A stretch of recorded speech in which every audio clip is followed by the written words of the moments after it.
SHOT Show 2015 at the Emerson booth with the man himself, Ernie. How you doing, sir? I'm doing really good. Thanks for stopping by. Well, thank you for taking some time to talk to me about some new product here.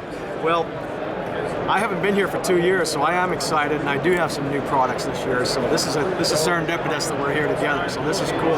Well, and as we were just talking about a few minutes ago, actually more than a few minutes ago, but as we were just talking about it, it's a little serendipitous because of an initial conversation that we had a few moons back.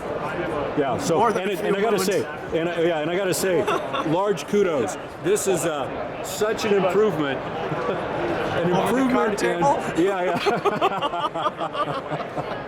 Yeah, we've graduated from card tables to where we're at now. So exactly. It's been a roller coaster ride, but it's been fun. And like anything else, if you're at the helm, that makes it all the sweeter or all the more bittersweet. But at least you're in control of it. That's the gift of being able to do the things you want to do. Absolutely, absolutely. I've got a couple things to show you. I'm proud of this knife. This is our first, what I would call, heavy-duty fixed blade knife. It's called the Government Mule, which I thought was an appropriate name for it. And it's got about a 3/16" blade with a real heavy front end, being a spear point, and micarta handles and all that. So real simple and plain, but I think this will be a knife that a lot of guys could use if they're in a hard use environment. So oh yeah. How thick is this knife? it's about 3/16", 190, 190 thousandths and all that. And it's just got bolt-on handles. It's very simple. It's got a good feel to it. So, we're gonna bolt-on handles with straight screwdriver slots, so very easy to access. And what is the steel on this? It's 154 cm. That's our standard steel. We're still very happy with it. So sticking with that and basically pressing forward. Yes, absolutely. But I have to show you what. I'm proud of this knife, but I got to show you a couple knives I'm really proud of. Okay, and very quickly too, Ernie, if you can mention it, and if not, just let me know. What's the price point on that particular knife? Or a rough estimate, or just don't say anything at all. It's almost $300. I think it's right under $300. Okay. And because I have my family now who runs the show, the business and everything, asking me prices and things like that, I don't really know some of the prices anymore, but it's just under $300. Sure. And obviously they can contact appropriate personnel at your office or at the factory to get into the details. And I'm sure it'll be posted at your website, and it'll be readily available very soon. Yeah, you can just go to the website, of course, emersonKnives.com, and all of that stuff will be up. All our new models will be up, and they're ready to deliver. So we came to the SHOT Show this year prepared. Oh, beautiful. Where it isn't like, well, you can order, but it's going to be 6 months. They're here, they're in stock, they're ready to go. So people can, if it's on the website, that means it's in stock right at that moment. So it's not like you have much of a challenge getting knives out right now. Well, it's like everything else. It seems like everything's a challenge these days, Exactly. The gear challenge for you. Yeah.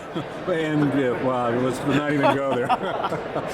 Here's the ones I want to really make sure you guys get made aware of. I hope that all of you who are seeing this have heard of a gentleman called Lieutenant Colonel David Grossman. He is probably one of the most brilliant men that's alive today, who can talk about the stress of combat, the effects of combat, preparation for combat. He's in demand all over the world from police agencies, military groups. I know he goes and gives the send-off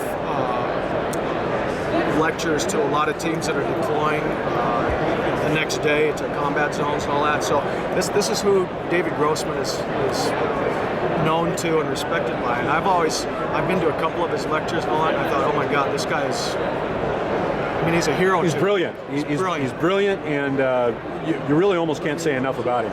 He had me standing on my chair, clapping, sitting in my chair with tears rolling down my face. It's that much of he's that kind of impact on me. Well, and his writing is very introspective and very, he can very.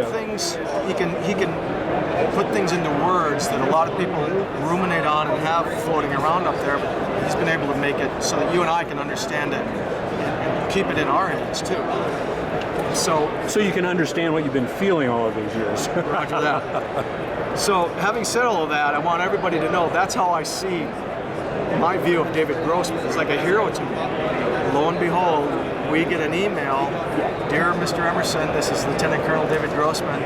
I would like to work with you on making some knives for me and for the people that I talk to and the people that follow what I have to say.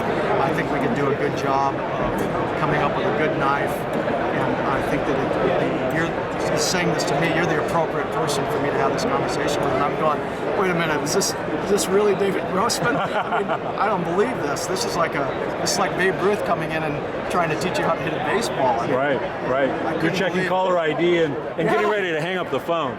I was like, you got to be kidding me. So we're talking about, it's a collaboration with David Grossman. He spec'd out the knife. He said, "Ernie, I needed to have these features on it." It's the first knife that we've ever made that has a flipper on it.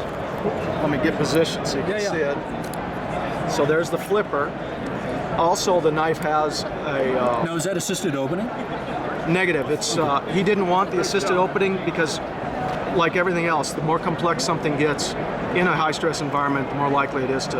And I'm just asking because I've not yet seen either one of these knives, and when you just flip that knife out, it looked very smooth, and it almost looked like an assisted opening knife. Not a really forceful one, but still, it looked very much like one. Well, there's a couple reasons.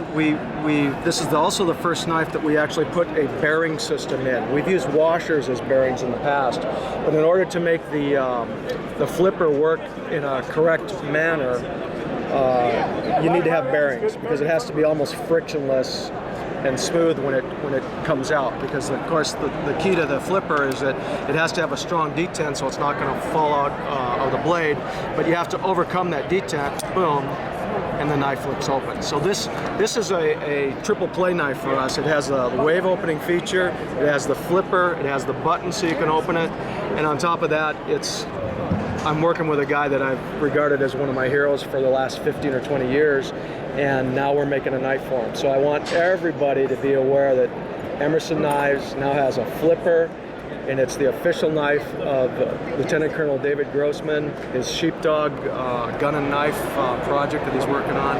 And so life is very good. It's beautiful. Real good for us right now. We're in a real good place. So. Phenomenal. Now, will you be distributing this knife as well, or will this be strictly going through Mr. Grossman? It's going to Colonel Grossman. Yeah. This knife is going to make it to the end user, the customer, any way that it possibly can. We will sell it direct. We will sell it to the dealers so that it'll be in the stores. Lieutenant Colonel David Grossman also is going to be having the knives available through his website and in person when he goes to some of his lectures and things like that. He'll have a small amount of them for distribution. I'm sure. Yeah, exactly. So our goal and his goal was, let's get these hands in the knives of the guys that are actually going to use them. And since they now have his endorsement and he was integral in the design and everything, it's signed, sealed, and delivered. His daughter-in-law and son were here this morning, and they said he's elated with the knife. So, here we are. It's a happy day for me. Beautiful. That's fantastic. I'm very honored. Fantastic. Well, listen. Anything else you'd like to talk about? Is there anything in the works? Maybe perhaps a prototype that we might be looking for? Well, there's one thing, and it doesn't have to do with knives. But we now have a child's backpack line, and this is a standard child's backpack, but it looks like it's a little rigid to me. It's a little rigid.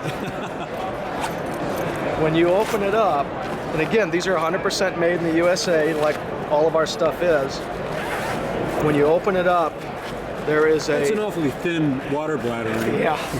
Here's the pistol plate that goes inside. Beautiful. And what is that rated for? This is rated as a level 3A, which will stop everything up to a 44 Magnum, I believe, pistol round. Won't stop a rifle round. Right. But handgun cartridges would have protection for handgun cartridges. And so the plate is made by United Shield International. Yep. And very good. We're working with the And that's a full-size plate. That covers the entire back, Yeah, the foundation. I was trying to think of what to call the back of that backpack, but it covers especially a child, up to about a good 10-year-old, maybe even a 12-year-old. Absolutely. Yeah. Well, my son's 13 and he wears his every single day, and I'm glad he does, because unfortunately, the sad fact that violence can now be done upon our children here in the United States, that's a possibility. And I just want to be sure that anything we can do to stop a parent from having a tragedy is something that I'm 100% behind. Well, and quite frankly, I know you've got this, you mentioned it as a child's backpack, but the size of the plate makes it very easy to put it into like a day bag, a gear bag for most adults. And it obviously protects the back, but it's very easy to slip a backpack off and to hold it up if you see a threat, in the front or what have you, or even to flip it around as an improvised chest plate. Absolutely. Yeah, and if you've got now does the bag itself have a waistband? Okay, so there's not a waistband, but you could still slip it with the curvature of the shoulder straps. That could still be, like I said, flipped around to the front in kind of an improvised front plate carrier. Front plate carrier, yeah. And the thing is that again, we made this. We had to make it so that it's something a child would use. Right. We could have made it with some other bells and whistles, but that's not appropriate for a kid's backpack because really they're very style conscious. Absolutely. And this is a pack that has the things that my kids have used over the years, and we researched it with all the other styles of Quicksilver and all of those names that are kids' brands. Right.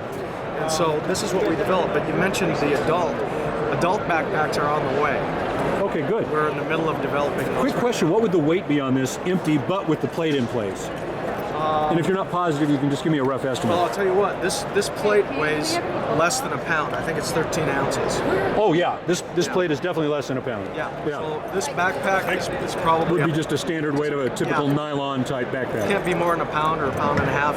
And I can't help but notice that you've got, the extra safety feature is looks to me like it's reflectorized tape. You got it on both sides. There you go. Yeah. So. Well, you got to give, if the little guy's going to run, you got to give the bad guy a little bit of an edge. Well, I'll tell you, I take my kids to school. My son, he starts at a little bit after 6 o'clock in the morning. It's still dark out. Yeah. So when he's walking over to the bus and everything, I can see the reflective tape on his back. And if he's got late schedule activities, he's going to be coming home in the dark too. So now, very quickly again about the backpack, is there any? And again, I'm not trying to put you on the spot or anything, but is there any possibility of not having the Emerson label on it, or is there a possibility that you might do some licensing with actual other brands that say a teenager or a young, I don't want to say a young teenager or an older child would probably college kid, let's say. Or even say a fourth grader or a fifth grader would be maybe a little more inclined to wear.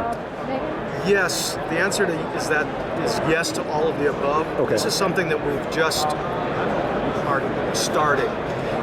Well, and I didn't even know about this when I asked you if you had prototypes or something. Yeah. I had no idea what you were going to put. I thought you were going to pull out a tray of prototype knives or something. So everything's in the infancy stage of this project, and my thoughts is that a lot of us know what the Emerson label and name means. And there's a lot of bad guys that also know what that means. And so, and I'm thinking in terms of, a little bit of concealment. I know where you're going. You know what I'm talking about. Yeah. So some things are in the works. To be misused. Absolutely. Or to be misidentified. Some guy sees that and he's a bad character. His first thought is, oh, there's a plate in there. So, yeah. So a lot of potential in the offing. As far as the labeling and all that, we can do whatever we want. They can be generic, they can be unlabeled, they can be blank, they can have our labels on them and all that. We're wide open. Whatever it takes to be able to get these things to people to have for their children. Now, I'll be real frank with you. This isn't a backpack that a kid was going to. This isn't a backpack. That a child is going to go and buy at a store. Right. This has to be a pack combination bought by an adult because they are expensive. They're going to be about $259 as a total package. So a little under $300 as an estimate. The plate by itself is $199. Well, and a child isn't going to be able to buy a plate anyhow. Not at all. But anyway, and if you got a 10-year-old buying a $300 plate carrier, I think we got to have a little talk with him. He might be thinking way ahead, or who knows? Yeah. Well, very good. good. Well, listen, Ernie, anything else you'd like to mention for right now? No, that's it. I just wanted to make you guys aware of that, and I really appreciate we're having it. a good time. Everything's Absolutely. going good. Your people, as usual, are doing an outstanding job. Kane is just kicking, well, I don't want to say anything. He's doing very well. Let's put it that Taking way. names, we'll say that. And I'll be talking to you here in the next, hopefully, the next few months. We'll do a little visit. Let's talk about the history of the company. I think there's some stories in there. Well, I tell you what, that's what, before we started this, that's what we were talking about, and it's something I think I'd really like to do. Very good. Thank you. You have a good trip home. I know you got a long trip ahead of you. You know, be careful of those airline interchanges and the layovers. Take care, brother. As long as they have a bar. Yeah, take care, brother. Thank you.